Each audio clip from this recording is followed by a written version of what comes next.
I'll tell you, there's nothing to me more frustrating than trying to explain to lay people how the economy works.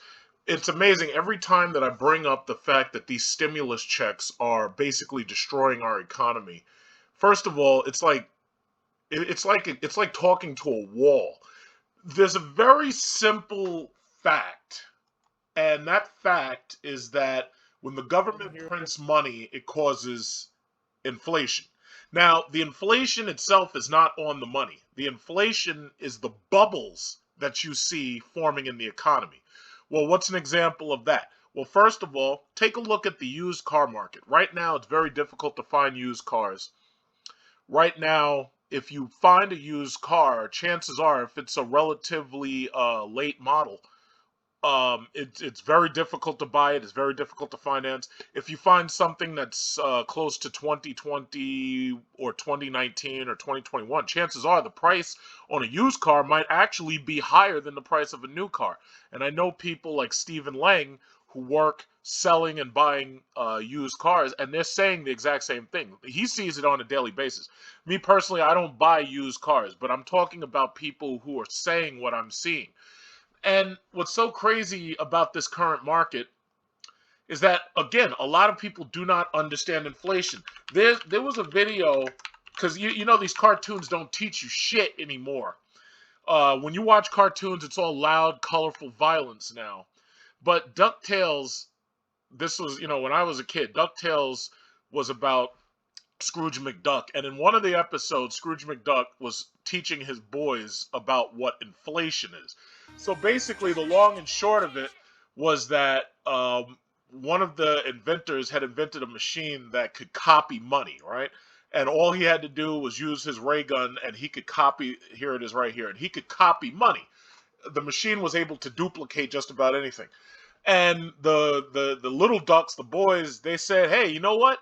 If we could use that, we could print out money." So the first thing somebody's gonna do is they're gonna go straight to money printing.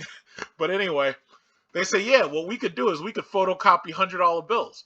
But see, what they didn't understand was that when you do that, when you copy money, when you print money, what ends up happening is that there's so much more money in the system than there should be, that what happens is the market has to react by raising prices. So here's the problem. Inflation causes bubbles. What does that mean? It means that if there's more money being printed by the government, it means that costs of going to school will rise. So you know that college that normally would have cost you $1,200 to have a semester of school in. No, now it's going to cost you $1,600, or maybe it'll cost you $2,000, or maybe right now it'll cost you $3,000. The price keeps rising.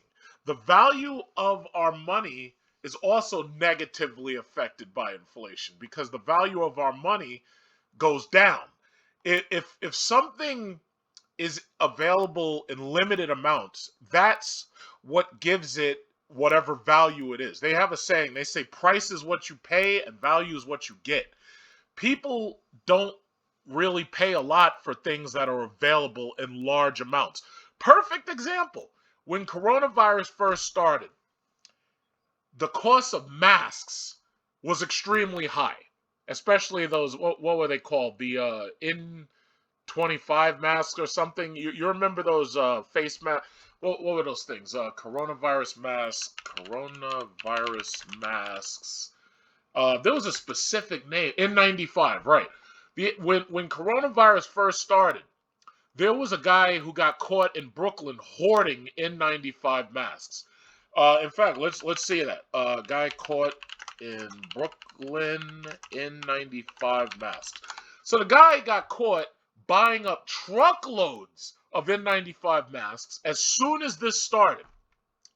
So just like any American who thinks nothing more for anybody but themselves, instead of saying, you know what, I'm not going to bother with this, I'm just going to leave it alone, this guy decides to hoard up the masks, and then he was trying to resell them to medical fields. Like he was trying to resell them to doctors and doctor offices and everything. So this piece of shit, Baruch Feldheim, right? This piece of shit got caught, and this guy had truckloads of masks in Brooklyn. And the thing about it is, those masks normally would have been cheaper, but because people were hoarding them up, it caused the price of the mask to go up. Now, because we've retooled our industry to make masks locally instead of having to wait for China to make them, ultimately that caused the price of masks to go down. So now wherever you go, you can get free masks. They may be the cheap disposable ones, but you can get them free because the demand has declined. Everything in economics is based on supply and demand. So bottom line is this, I don't want to rant on it too long. If the supply of something becomes higher and higher and higher, or goes unlimited for whatever reason, the demand is typically not going to rise to meet the cost that is incurred by the inflation. So what do I mean by that? Okay, if something is available in small amounts, then the demand is probably going to be high. If the demand is high, people will be willing to pay a lot for it. Here's the problem, though. If you're printing out money, then that means that the value of the money is not worth what it should be. So that means that now I have to pay even more to be able to buy something that's in high demand but small supply. What's in high demand but small supply? Gold. Gold jewelry is usually in high demand but low supply, because gold is rare. Also, silicon. You're probably hearing that right now automotive companies have problems buying silicon and making their cars. That's in high demand because there's computers in everything. The cars are basically rolling computers. High demand, short supply. They're basically mining all this shit out of Africa.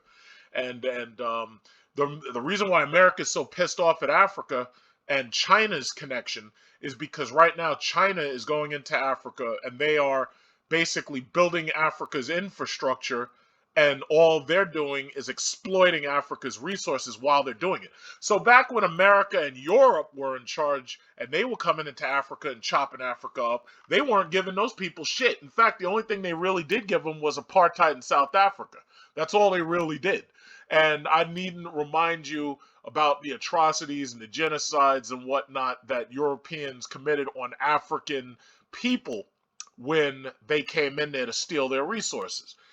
China's doing it a little bit differently. China's basically saying, yeah, we're going to come in, we're going to exploit your resources. Y'all really weren't doing anything with them anyway. However, what we're going to do is, unlike these shitty-ass Americans and these shitty-ass Europeans, we're going to give you sewage systems. We're going to give you electric lines. You know how all of these white supremacists used to make fun of Africa, and they'd be like, oh yeah, well, it's dark Africa. They ain't even got lights there. Well, guess what? The Chinese came in and said, you know what? Okay, yeah, you're right. There's no lights here. There's no sewage plumbing and stuff here. So you know what we're going to do? We're going to build your infrastructure, and while we're doing it, we're going to take your resources, unlike them Americans. Let's see, African infrastructure. So China's in there. China's dominating Africa's infrastructure projects. So guess what? At least when China leaves, you're going to have pipes, electricity, and all that stuff. But America and Europe, they didn't give you shit. I'll tell you what, you know what's so funny?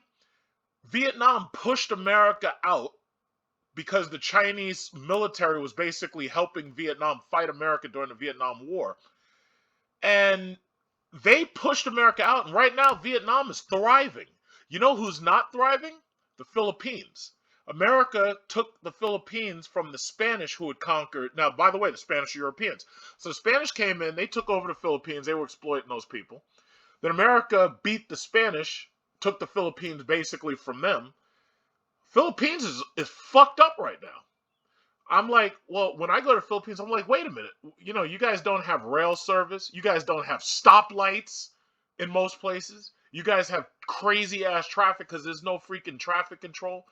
But then you go and look at a place like Vietnam or Cambodia. China took all that shit over. All I want you to do is think beyond the American media. That's the problem. See, I've lived all over the world. I can think beyond the American media. When I see Fox News and MSNBC and that moron Rachel Maddow and that idiot when I see them talking shit, the first thing I'm thinking is, first of all, they're lying. It's not true. And second of all, I think to my experiences abroad, I'm like, wait a minute. All this shit that they're saying is fucking not true. Especially like when you saw that Taiwan protest. They were protesting, and the American media, they never told you the truth about it. If you really look it up, the reason why they were protesting was because the Chinese were trying to extradite a murderer who had killed a Chinese female. And it was a Chinese murderer who killed a Chinese female. The Chinese were trying to extradite him. And they were like, oh, well, we're not going to let him go. You don't deserve to put him to death. Because, if you murder somebody in China, they don't fuck around with this bullshit like we do in America. They kill you. They take you into a field and they put 2 bullets in the back of your head. So Bernie Madoff had a nice, comfortable cell. If China had Bernie Madoff would have had a very short trial. He would have been found guilty. And then they would have taken him to a field. They would have put 2 bullets in the back of their head. And before they do it, they say, excuse me, Mr. Madoff, please open your mouth because we don't want these bullets ricocheting off your teeth when we shoot you through the back of the head. Well, that's how they deal with it. So basically, this murderer who killed this child, in fact, let me look it up right now. Let me show you right now, since I've got a captive audience. Chinese extradition protest. Yeah, because most of you never look this shit. Most of y'all never look this stuff up. And that's the sad thing about it. Where is it? Where is it? It's here somewhere. Let's see. Because this guy killed this chick and then used her money. Yeah, Xiao Jianhua. Nope. That's not it. Where is it? Okay, Xi Jinping No, it's here somewhere. Oh, 2019-2020 protest. Okay, so where is it? The deaths of Charles Unlock, storming the land, the shooting up. No. It's here commuters and it's here somewhere. I'll find it in a second. I didn't think I was going to go into this, but the bottom line is what this was all about was about China trying to extradite a murderer, and because they were trying to extradite this guy, you had these protests happening. Now America, and it's funny because whenever I see MSNBC, CNN, and Fox News agreeing on anything, already I know there's some bullshit going down. I know it's propaganda. As soon as you see those 3 media groups agree on anything, something's wrong. So anyway, guy murders this girlfriend, uses her money, China finds out about it, China tries to extradite the guy, and sure enough, there's protests to try to stop. Oh yes, here it is right here. Murder of Poon Hui Wing. Now, this is the guy who did it, Chan Tong Kai. So you read into it and you tell me I'm wrong, because I know I'm not wrong. Go ahead, you read into it. I bet you never looked any of this shit up before, because you don't pay attention. You don't care. Oh, just admit it. You don't care. Okay, fine. I understand you don't care. Fine, whatever. But when you listen to what Fox, MSNBC, and CNN say, you've already done fucked up. So the bottom line is, this is what it was really about. But when you look beyond the American media and you actually see the international story, or you actually look for just the facts, you actually see what this is really all about. So I've really diverted right there because I wanted to call this to your attention, because I know most of you don't care, most of you don't know about it, y'all don't read shit. I understand that, fine. I read through this entire thing. I just forgot the people's name. But bottom line is this. What is the American media doing right now? Well, in my opinion, what they are doing, and I'll say opinion because you can't prove it because they'll never confess. What they're doing is they are printing out these welfare checks, so they're copying money just like DuckTales says. And what they're doing is they're trying to get you to take that money and use it in ways where the inflation doesn't come back immediately. Cryptocurrency is something that is very high supply and relatively low demand. Bitcoin, supposedly there's only going to be 21 million Bitcoins, right? So Bitcoin, they have created artificial scarcity. That's what they've done. 21 million of what? It doesn't exist. When you turn off my computer, this shit doesn't exist. If you turn off the electricity, Bitcoin doesn't exist. See, what people don't seem to understand is, cryptocurrency is not a good it's not a good inflation hedge, simply because as soon as the electricity goes out, it doesn't exist. When the electricity comes back on, yeah, okay, fine, it'll exist. Here's the problem. Nobody trades in this shit. People trade in US dollars because they are physical. They're cash. Bitcoin is not physical. It's not physical. You can make a coin that represents a Bitcoin, or a token, I should say. These things are called tokens because they are assigned whatever value somebody says it is. So basically, it's like fiat currency. The difference is the US dollar is what you're ultimately trying to get. Nobody is trying to buy Bitcoin and Dogecoin and Litecoin and Ethereum. What they're trying to do is they're trying to take US dollars, put it into the cryptocurrency, and then cash out that cryptocurrency back into US dollars once the value goes up, if it goes up. I don't know how many of you guys were paying attention, but if you look at Bitcoin in the news today, well, Bitcoin just took a massive fucking $8,000 dip. Last night, when I went to bed, it was $62,000 per coin, right? Overnight, went to 53, I believe it was, and I think right now it's trying to rise back up. It's at 55,136. But the mere fact that it took that sudden shock, something tells me it's going to keep falling for a day or two before it starts going back up. But the thing about it is, this stuff is not physical. This doesn't really exist. As soon as the electricity goes out, it ceases to exist until the electricity comes back on. A lot of people are trying to figure out ways to quote unquote invest. Now, I had this talk with somebody, but here's the thing about investing. Right now, investing is kind of screwed up, and the reason why is mostly because of the Federal Reserve printing money. But if you think about it like this, if you save cash money in the bank, you're getting very, very, very low returns because the bank's paying you less than 1% interest. Whatever it is, 0.05, 0.07, it doesn't really matter what it is. The bottom line is most of the banks are paying you less than 1% interest.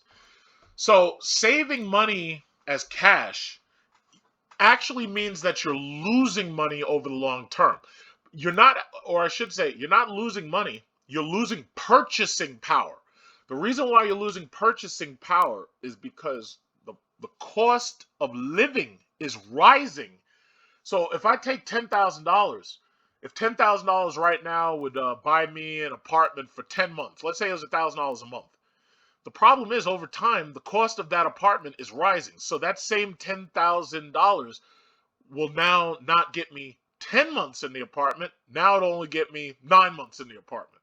And maybe eventually it'll only get me 8 months in the apartment. So what's happening is you're losing purchasing power. You're not losing money. You're losing purchasing power due to the cost of living increases. And that is being caused by inflation. In order to stop that from happening, the government would have to stop printing out money. Guess what? Government ain't going to stop printing out money. In fact, I heard them in the news. They're talking about giving people monthly freaking welfare checks now. They're talking about stimulus checks every damn month. So there's no way that they can stop printing it because now they tell, by the way, national debt clock. That's how you know just how much trouble you're in. Right now, we're at $28 trillion. So you remember how Trump got in and he said, oh yeah, well, we're gonna reduce this debt clock. We're gonna stop it and we're gonna save money and blah, blah, blah, blah, blah. National debt went up over $6 trillion while Trump was in president. He was only there 4 years because we got his ass the fuck out of there. But anyway, went up $6 trillion, and now that Biden's in there, it's at 28. And you already know this time next year is probably going to be 30. I'll be looking back at this video, and I'm like, God damn it, it's $30 trillion. So every single second, we're spending $61,000 per second. $61,000. Now, the actual number that I came up with was $60,300. It's actually $61,000 if you round up. So they're saying that right now student loans student loans, for example, are, and even Elizabeth Warren finally came out and said, yeah, there's no way in hell we can cancel this shit. So once they got Trump the fuck out of there, now they can tell the truth. Student loan debt right here is $1,725,000,000,000, and it's going up. It's not going down. It's going up. All of this is in the red. All of this is in the red. And it's funny because if you looked at this 10 years ago, most of this was actually closer to being in the green, even though the debt was still going up. 10 years ago, more of this was in the green. Nah, it's deep in the red. It's deep in the red. Look at this. U.S. trade deficit to China. You remember that guy, Trump, who's, yeah, we're going to win on trade. We're going to beat China. We're going to win on trade. Well, then the coronavirus came out. How the fuck are you winning on trade now? What is this? $320 billion. U.S. trade deficit, 942. Is that billion? Yeah, billion dollars. It's so hard to, I swear to God, this shit is counting so fast, confusing the shit out of me. But yeah, that's right. That's where you should be looking to understand exactly what I'm talking about. So that's the national level. Savings per family, $33,000. So the average family in America is $33,683. Really? Damn. Median income, $35,428. So you're just $2,000 above the average savings? Wow. How about that? How about that? How about them numbers, huh? What you got to say about them numbers, huh? What you got to say? Debt per citizen, $6,403. State debt, $3,732 per citizen. How about that? How about that? How about that? What is this? Federal debt per citizen, $85,301. Debt per taxpayer, $224,000 per taxpayer. $224,000 per taxpayer.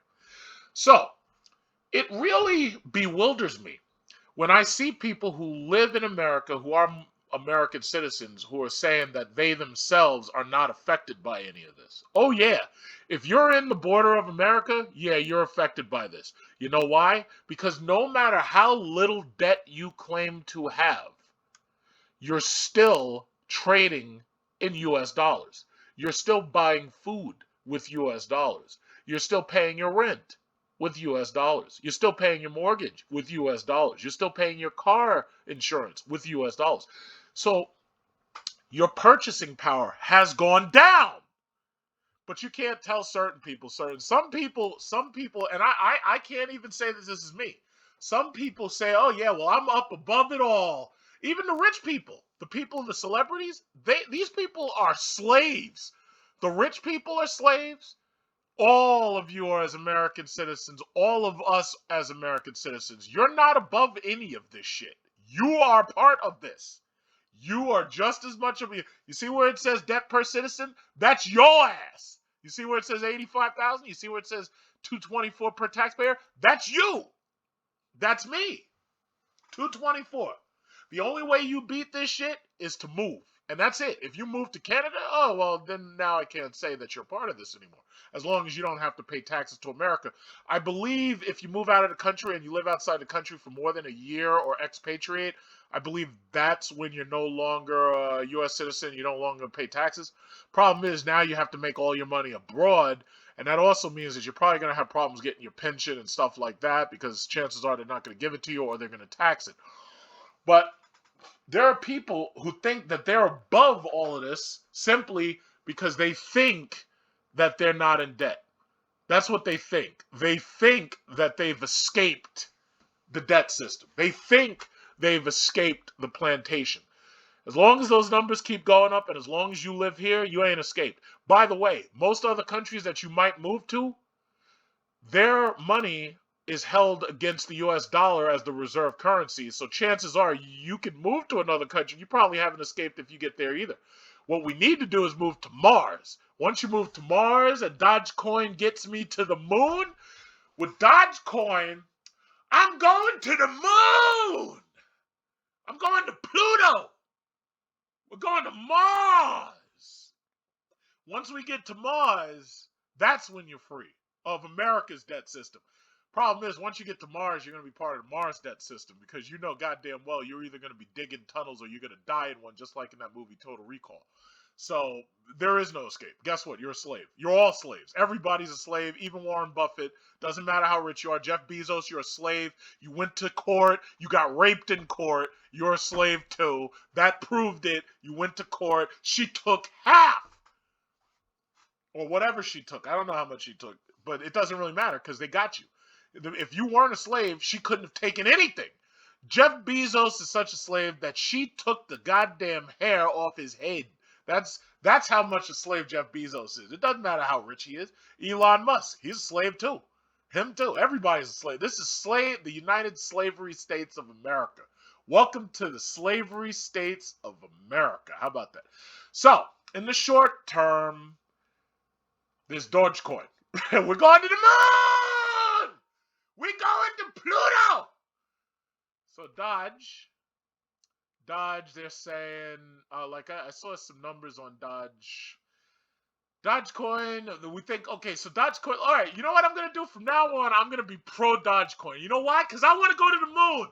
I want to go to Mars. From now on, I'm pro Dogecoin. Okay, everybody? From now on, I'm pro Dogecoin. Okay, I said it. From now on, I'm pro Dogecoin. We're going to the moon. We're going to Jupiter. I am pro Dogecoin right now. How about that? Okay, so from now on, I'm pro Dogecoin. There you go. You remember how, Ford, I used to hate on Ford all the time, and then I turned pro Ford? Okay, great. Now I'm pro Ford. There you go. So I'm not gonna talk about how horrible Mustang handling is. And I'm not gonna talk about all the people who've had their knees broken by a Mustang hitting them. I'm not gonna talk about that no more. From now on, I'm pro Ford. I'm pro Dogecoin. In fact, I might even buy some of these gold Trump coins for $624. I'm going to buy some Donald Trump coins. Okay, so anyway, they're saying instead of Doge, you should be buying Tesla, Meritage Homes, NEO, and I think they also said Ford somewhere in here. But Dogecoin, they're saying Dogecoin's supposed to go to $1. It appears to me, and I think I said this in a video, I'm not going to argue anymore because it appears to me people are going to keep putting money into certain meme stocks, they call them. People are going to keep pumping money into the meme stocks until I don't even know until when, but they're just going to keep doing it. So as long as the U.S. government keeps printing out these welfare checks, a lot of that money is going towards meme stocks. So yes, I am going to continue to buy my dividend earners. As you can see, the Dow Jones is at record highs, 34,256, because of people putting the money into the, the stocks. Sunoco's dividend yield went down a little from 10% to 9.76. But as long as I would say this, decide what kind of investor you want to be. Do you want to keep most of your money in cash, or do you want to put half in cash, half in stocks, and part of it, well, not half in cash, let's say half in cash, 40% in stock, and 10% crypto. I don't know what kind of investor you are. I just don't know. Me personally, I would say half of my money is invested into real estate. So that's 2 houses and 1 office. 2 houses, 1 office. And the beautiful thing about a mortgage is that once you've paid it off, now you own the property, and now it's an asset. And if you do it right and you have children, your children will not have to pay rent. That's the reason why certain other cultures, Chinese people, Jewish people, a lot of them, when their kids get married, they give them their first house. They don't have to pay rent. They don't have to pay a mortgage. So all they have to concentrate on is making more money. They don't have to imagine how your life would be if you were like my Chinese friend Ben, and he got married and his parents gave them their first house. Imagine how easy your life would be if your parents could hand you a house. This is why when I'm talking about black businesses and I'm doing these little videos, black community needs to understand, no matter how you feel about marriage, no matter how you feel about real estate, if you have real estate and you pass that down to your kids, yeah, you may struggle to attain it. But if you pass that down to your kids and you have kids that are smart enough to know not to sell it, but to keep building money based on the fact that now they don't have to pay rent, now they don't have to pay a mortgage, You can have generational wealth transfer through real estate. Intergenerational wealth. So you can't have illegal or illegitimate children. You can't do anything illegal like no selling drugs, no selling guns and stuff like that, because you don't want to end up in the jail, the booty house. You don't want them repossessing any of your shit, because now the government does property forfeiture where they're trying to take shit from you. So the bottom line is, if you do it right, you can have intergenerational wealth transfer. I've got two parents. I've already got two properties myself. But when my parents die, I'm going to get their property. And that means I'm going to be richer. And instead of squandering it, the whole idea is to build on it. And that's how you have to think. And if you don't understand long-term intergenerational wealth, then you're always going to be complaining about how poor you are. And then your kids are going to be complaining about how poor they are and how high rent is. In order for you to beat that, you have to have intergenerational wealth transfer. And the best way to do it is real estate. That's just the best way to do it. There's no other real way to do it. I mean, yeah, you can leave them a lot of money, but they'll spend that shit up in minutes. If you leave them an apartment that's paid off, a condo that's paid off, a house that's paid off, when they move into that, all they got to do is work and pay the taxes, and that's it. And the taxes, what? My taxes on one of my houses per year is $5,000. $5,000. Do you know how easy it is to get a job? You could get a job working fucking $15 an hour, and you could make $5,000 a year to pay some damn taxes.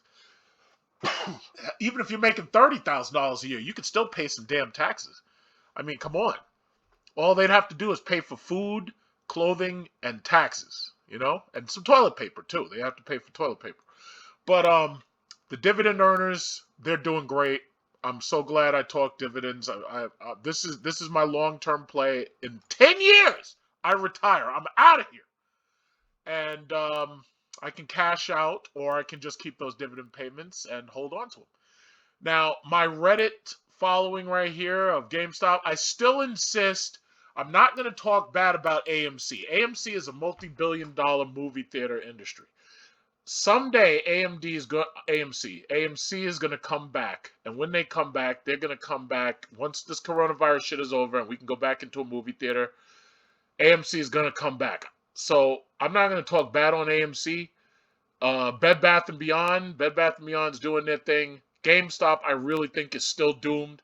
Some people are like, oh, what do you define failure as? GameStop is still overvalued. I'm like, yeah, it is. It was going bankrupt. These people tricked you into putting your money into that shit. They got it up to $483 a share, and then they sold, made millions. And anybody who bought in over $200 probably lost $50 a share, or $46 a share, according to what the price is right now.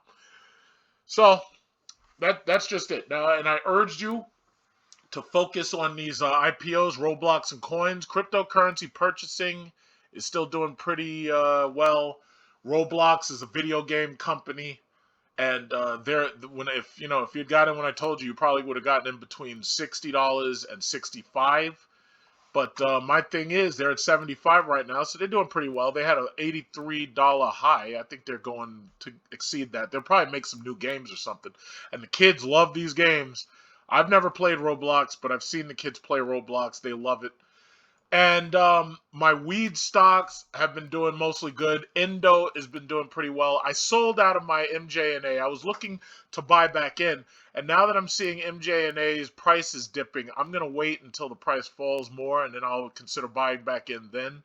Because I don't want to spend too much money. Because when I sold MJNA, I made over $2,500 from selling that. And that was a really good day. But anyway, Indo's doing pretty good. Hemp is a meme stock. Basically, it's on Robinhood, so people are buying that. But, I ain't even worried about it. See, the problem with long-term thinking is, at a certain point, you just basically walk away. You don't look at it. But we're moving. We're moving. The economy is starting back up. People are screaming at Dr. Fauci, demanding their rights back in Congress and this, that, and other. So I'm not listening. The economy's going to open back up when it opens. My oil stocks are going to keep paying me my dividends. My tech stocks are going to keep paying me by dividends and whatnot. So my thing is, if you're just trying to make the short-term flips, oh yeah, okay. So if we want to risk money on Dogecoin because we're trying to get to the moon, then that's awesome. Let's risk money on Dogecoin. Let's take risk in Stellar Lumens. Let's buy some Stellar Lumens. Now we can't buy Ripple because they took that off of Coinbase and they took that off of Robinhood, or at least it's not on there from what I saw. But yeah, Ripple's coming up. I knew people back in 2017 who bought Ripple, Tron, Dogecoin, and Stellar Lumens. And if they didn't sell, and if they kept their keys and their password for their wallets, whatever that might have been, yeah, they're probably doing great right now. I haven't heard from any of them. I kept emailing people asking them about their positions, but some of them didn't get back to me. I think some of them are upset because I think they sold their shit back then. But it's basically a penny stock. I mean, just like this weed. If you buy weed when it's like 0.001 or something, that's a penny stock. You put $100 into that, you buy 10,000 shares, and just like I showed you, you just sit back and relax, and you just watch the money roll in. you know. But that's basically it right there. I guess I'm running out of energy now because that coffee was some good coffee and it's starting to wear off. And they keep talking about what is this? This is the Ignore Dogecoin, and they're talking about Ripple right here. They're talking. Now, I will say this. I'll say this, because you know how I said, okay, from now on, I'm going to be pro Dogecoin? It appears that the SEC is either losing individual motions against Ripple, because the whole case is not over. Coinbase took it off the platform. I think that was a big mistake, but I think they had to because Coinbase reports to the IRS. And this is the reason why, because some people are asking me, why is it I'm so anti-cryptocurrency? The problem is I work in financial services. I've tried to tell people this. I work in financial services, and the last thing you want is the IRS ever accusing you of like money laundering or tax evasion. I get my taxes done every year, February 20th during President's Week. I get it done religiously. I don't want anybody fucking around with me and auditing me or no shit like that. So I try to keep all of my stuff. I keep receipts. I keep boxes of receipts on everything. I don't want the IRS coming after me. But see, a lot of you kids, children using Robinhood, y'all don't give a fuck about the IRS. Hell, most of you working at McDonald's and shit, y'all don't give a fuck about no damn IRS. Y'all ain't got no, y'all don't have no taxes to pay. I've got to pay $5,000 on one house. I got to pay like $6,000 on a second house. Y'all ain't got no damn taxes. What do you care? I care because I got to make sure that my CPA gets all of my forms. I got to make sure that my CPA sees everything and that he knows that everything's on the up and up, so that this way when he signs up my taxes in February, that he mails them shits into the government, and the government says, oh, okay, he's doing it. Big Truck is doing his job. We're not messing with Big Truck. He's doing everything he has to do. He's paying us tribute. So now we're going to move on and we're going to tax Bernie Madoff. My problem is I have to keep my finances transparent, and I have to keep my finances inscrutable. Basically, that's the word. I have to keep I have to keep all of my finances inscrutable. I'm a businessman. I don't need these people coming after me. I am not going to the booty house. I'm not going. Whatever I got to do. If I got to pay the piper, I'm going to pay the piper. It's like, you're not putting me in no booty house because I'll fight you to the death. You ain't getting my booty. It's not happening. It's not happening.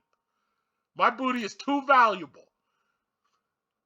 So they're saying XRP is back with a vengeance. I think it was up to like, what was it? I think it was like $1.60 or something, $1.70. Not like Bitcoin. Bitcoin took a tumble today. But also, and I'm going to say this. I'm just going to end with this. For most of these cryptocurrencies, the reason why they're rising is ultimately something called index bias. It's like when I try to use these economics terms, and then I had to teach you about economics and shit. It's not easy. Believe me, it's frustrating. But index bias is basically when people see that something is cheaper, so they're like, you know what? I'm going to buy that because I can get more of it than something else. Bitcoin right now is $55,000 per Bitcoin, right? Dogecoin is like 30 cents per Dogecoin. I can buy more Dogecoin than I can buy Bitcoin. And when you really think about it, there's just as little logic in Dogecoin as there is in Bitcoin. There's no real store of value there. You're speculating on the asset price rising so that you can take that and buy dollars with it. Index bias, again, is when somebody says, okay, if that's cheaper, I'll buy that instead because I can get more of it. It's just like when you go shopping for a hero sandwich. If you buy Boar's Head's going to cost you more money. But if you buy that cheap ass shit that came from Colombia where it might be a chopped up horse and it looks like ham, but it's really a horse, because believe me, we have that here in New York City. We've got these bodegas where they import this fake ass meat, and what it was a big horse, and they chopped up the horse and they make them look like ham. And then if you slice it real thin and you cook it with just enough salt, you can convince people that that shit's actually ham. Well, Boar's Head, you know Boar's Head's going to be like $5.99 a pound, but this chopped up horse is only going to be like, I don't know, $1 a pound. So, for some people who are trying to get more food, it makes more sense to buy the chopped up horse.